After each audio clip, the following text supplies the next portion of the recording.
Hello viewers, मैं major general Nilendra Kumar. YouTube channel Lex Consilium Foundation की playlist इनसे मिलिए। मैं इंदु प्रकाश सिंह से बात कर रहा हूं, जो कि दिल्ली में होम मेकर्स के लिए काम कर रहे हैं। और मेरा आपसे सवाल ये है कि 2001 और 2021 ये दो मौके ऐसे आए जबकि आपको जनसंख्या जब होती है, सेंसस जिसको हम बोलते हैं, मर्दमशुमारी, तो उसमें काम करने का, उसके संपर्क में आने का अवसर मिला। तो वो आप साझा करिए कि क्या आपका तजुर्बा रहा, क्या अनुभव रहा। जी, दरअसल ये चूँकि हम, जैसे मैंने बताया था कि हम लोगों ने जब काम शुरू किया था 2000 में, तो हम लोगों ने बाकायदे रात को जो है अपना इंटरव्यूज़ किया होमलेस के बीच में, फिर सुबह तक 12 बजे से लेकर रात सुबह के 5:30 तक काउंटिंग की हम लोगों ने। तब जब सेंसस 2001 हो रहा था, तब सेंसस डिपार्टमेंट से बात हमारी हुई और उन्होंने बुलाया हमको अपने स्टाफ की ट्रेनिंग के लिए। तो हम लोग गए थे वहाँ पे। तो उनके जो चार्ज ऑफिसर्स होते हैं, जिनके अंडर एनुमरेटर्स होते हैं, उस ट्रेनिंग में गए थे हम लोग। जो है हमने बता दिया कि कहाँ कहाँ होमलेस होते हैं, कैसे क्या है। और हमने बोला कि ऐसा है कि दिल्ली में चूँकि होमलेसों की काफ़ी ज़्यादा संख्या है, उनकी विधि थी कि फरवरी के आखिरी दिन, मतलब जो सेंसस ख़त्म होता है, चाहे वो 28 या 29 जो भी फरवरी होगा, उस दिन वो काउंट करेंगे होमलेस का। And in the entire country होता है इनका। तो हमने बोला दिल्ली में आपको कम से कम 2 रातों करना पड़ेगा, क्योंकि तादाद काफ़ी है। तो हम लोगों ने ज्वाइन किया बाकायदे इन सेंसस के लोगों के साथ। हम 2 रात तो मैं था, मेरी पूरी टीम थी, अलग जगह में हम चले गए थे अपना। तो हमने पाया कि सेंसस को, मैंने किताब में लिखा भी है बाकायदे, कि सेंसस के नाम पे, बाकी मैं नहीं बोलूँगा मैं, क्योंकि मैं अपना होमलेस के पर्सपेक्टिव से बात कर रहा हूँ मैं, कि सेंसस के नाम पे जो मजाक का खिलवाड़ होता है, ये मतलब आप सोच भी नहीं सकते हैं। होमलेस को जूते मार के उठा रहे हैं, अबे उठ, मकान मिलेगा। करीब 36 क्वेश्चंस होती हैं, 56 कॉलम्स होती हैं, उसमें जो है उन भरना होता है। क्या नाम, सो एंड सो, कहाँ का, सो जा, बस हो गया। गए आगे जो है इधर यमुना पुष्ता की तरफ गैरेजेस थी साइकिल रिक्शा वालों के, उनसे हम पूछे, उनके पास पहुँचे। उन्होंने बोला कि कोई आया था, आपको उठाया था, बात किया था? बोला हाँ भाई आए थे अपना। वो उन्होंने नाम पूछा और बोला सो जाओ। तो जो उनके जो चार्ज ऑफिसर्स थे रात को, जो हमारे साथ, क्योंकि हम लोग घूम ही रहे थे उनके साथ, तो 2 बजे रात को ये निगमबोध घाट के पास सब लोग कर रहे थे अपना। तो हमने बोला कि भाई आपको तो सेंसस ये दोबारा काउंट करना पड़ेगा आपको, कि क्योंकि तो काउंटिंग किया नहीं अपने ढंग से। क्या नाम पूछा आपने, बाकी तो फील्ड्स भरा ही नहीं आपने। जो है आपका पूरा डेटा है, कितना पैसा कमाते हैं, कितना दूर काम करने जाते हैं, ऑल दैट, कैसे जाते हैं, सारा कैसे करोगे? तो कहता है सर ऐसा है, हम ना ये दोबारा तो नहीं कर पाएंगे इसको। बोला क्यों नहीं कर पाएंगे आप? बोले सर देखो ऐसा है, ये सुबह जाएंगे स्कूल पे, बाकी सारे फील्ड्स भर देंगे लोग। मतलब भर देंगे मतलब?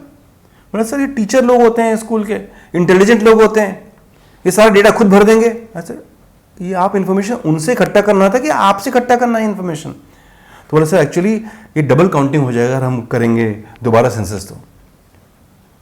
तो फिर उसके बाद हम लोगों ने मीडिया में बात रखा पूरा ये, कि भाई ये सेंसस नहीं तो पूरा फ्रॉड और फार्स कर रहे हैं आप लोग जो है। और उसके बाद सेंसस डिपार्टमेंट एक बार को जो उन्होंने मीटिंग बुलाया अपना, आई थिंक जेके बांतिया थे रजिस्ट्रार जनरल उस समय।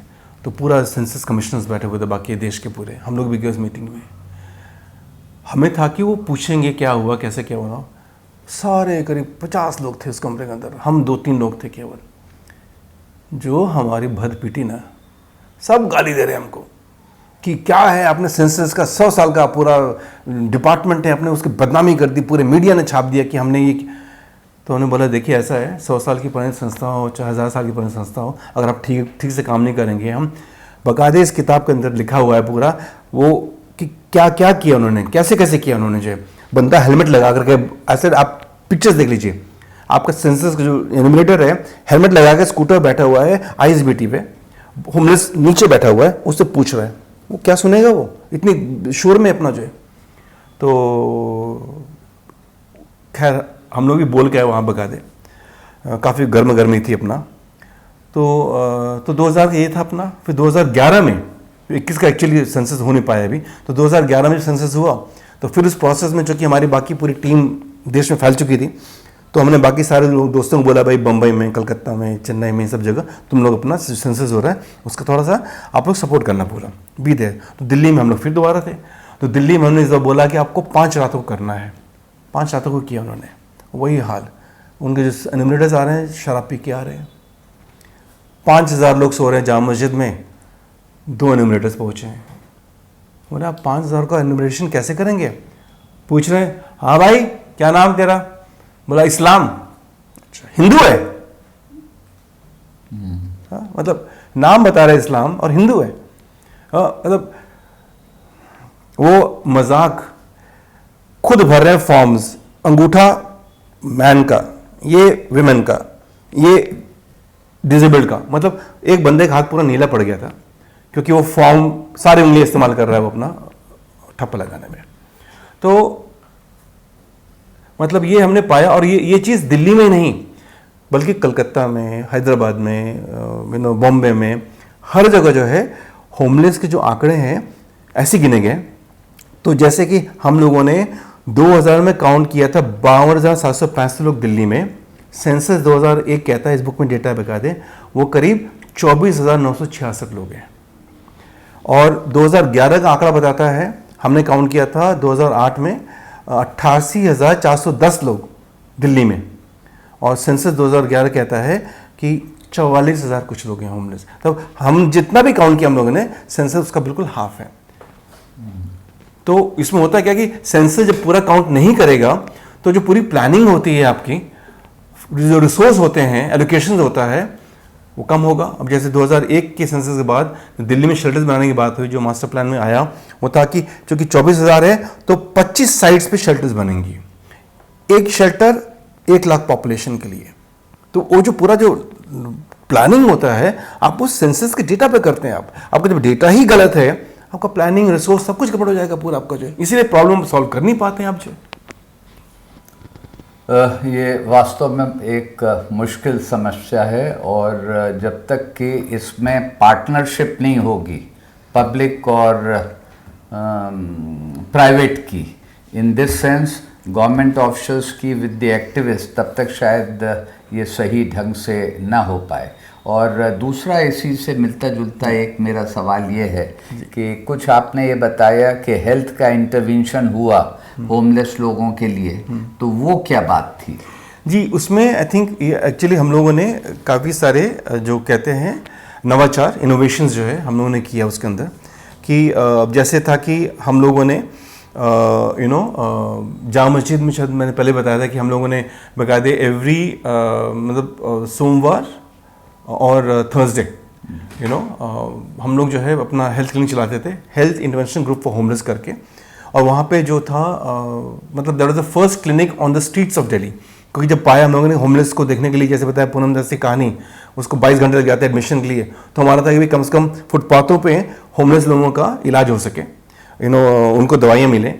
अगर कोई ड्रग्स में है तो ड्रग्स छोड़ने का प्रयास हम लोग करें। तो नहीं, ये सारा काम जो था, आंखों का इलाज डॉक्टर श्रॉफ्स आई हॉस्पिटल जो है उसके थ्रू हम लोगों ने कराया, ड्रग डिटेक्शन का काम इभास के थ्रू कराया हम लोगों ने, यानी सबको जोड़ा हम लोगों ने इस काम के अंदर। तो वो उसके चलते जो है तमाम होमलेस, जिसको चोट लगा हुआ है, कुछ लगा है, तो I think we were able to deal with that. फिर उसी तरीके से जो एक और बात है कि जो हम लोगों ने इनोवेशन, जो नाइट विजिल जो करते थे हम लोग जो है, जो रातों को निकलते थे, वो काम हम लोगों ने दरअसल, जब इस काम को हम लोग दिल्ली से बाकी और शहरों में, पूना में गए, बेंगलोर में गए, कलकत्ता गए, हैदराबाद गए, उन सब शहरों में भी हम लोग रात रात को पूरा घूमते थे। और वहाँ पे जो है मतलब जो स्थितियाँ थी होमलेसनेस की, अब जैसे बताऊँ कि पटना में जब हम लोगों ने ये नाइट विजिल किया था एक बार को, तो रात को हम लोग जा रहे थे, एक महिला सो रही थी ये गांधी मैदान के पास पटना में जो है, हाँ, और वो अचानक हमको देख करके कुछ एक आगे चीज़ पड़ा हुआ था, फटाक से उठा करके लाई अपने पास, वो खींच करके। पता क्या था वो?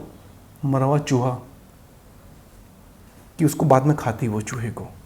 जो मुसहरम कहते हैं, कम्युनिटीज़ कहते हैं, जो कि विलेजेस के अंदर हमारे बिहार में जो वैसे ही होमलेस हैं, ज़मीन नहीं कुछ नहीं जो है, तो वो महिला उसी कम्युनिटी से थी।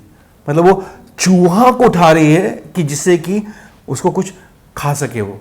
मतलब जो स्थितियां हैं, मतलब हम लोगों ने दरअसल शहरों को, दिल्ली के अलावा बाकी और देश के शहरों को रात को देखा हम लोगों ने, और स्थितियां पाई कि आपको लगभग नए नए अनुभव हुए जो कि शायद दिन में ना हो। बिल्कुल। और आखिरी सवाल मेरा ये है कि ये कैलाश गंभीर कमेटी क्या थी? जी वो इसका क्या रोल था? जी, वो एक्चुअली सुप्रीम कोर्ट में जो मैं एक पिटिशनर हूँ, मैं जो होमलेस मैटर पे, जो हमने 2003 में केस फाइल किया था PIL अपना, और उसके चलते फिर 2013 में केस एक्टिवेट हुआ, जो प्रशांत भूषण जी फाइट कर रहे हैं उसको प्रो बोनो।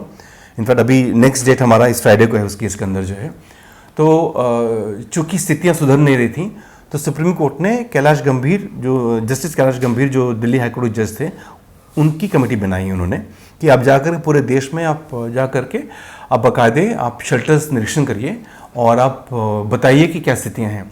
तो जस्टिस कैलाश गंभीर जब बने अपना जो है, ये कब की बात है? ये 2016 की बात है। 16 की बात है। तो ये कमेटी ने अपनी रिपोर्ट दे दी है? रिपोर्ट दे दी है, और उसमें जो है बाकायदे उस समय फिर चूंकि जब हम जस्टिस कैलाश गंभीर से मिले हम लोग जो है, तो उनको बाकायदे हमने बताया कि सर ऐसा है कि आप मुंबई में इन शेल्टर्स में जाइए, दिल्ली में इन शेल्टर में जाइए।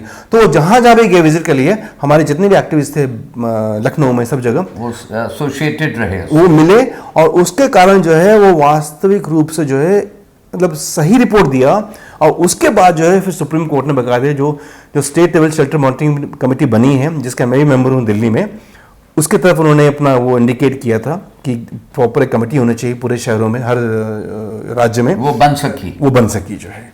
तो दैट वाज हिज कंट्रीब्यूशन। जी, तो बहुत बहुत आपने जानकारी दी है हमारे दर्शकों को दिल्ली और दिल्ली के बाहर के क्षेत्रों में जहाँ पर ये नाइट शेल्टर्स हैं, उन लोगों के लिए जिनको आपने जिनके लिए नाम कॉइन किया सिटी मेकर्स, जिनको प्रायः ये देखा जाता है कि बेघरवार हैं। तो ये एक वास्तव में समाज सेवा है और उन लोगों को एम्पावर करने का एक सार्थक प्रयास है। देखते रहिए, हम लोगों के इस तरह के प्रयास जारी रहेंगे। शुक्रिया। Thanks a lot. Thank you.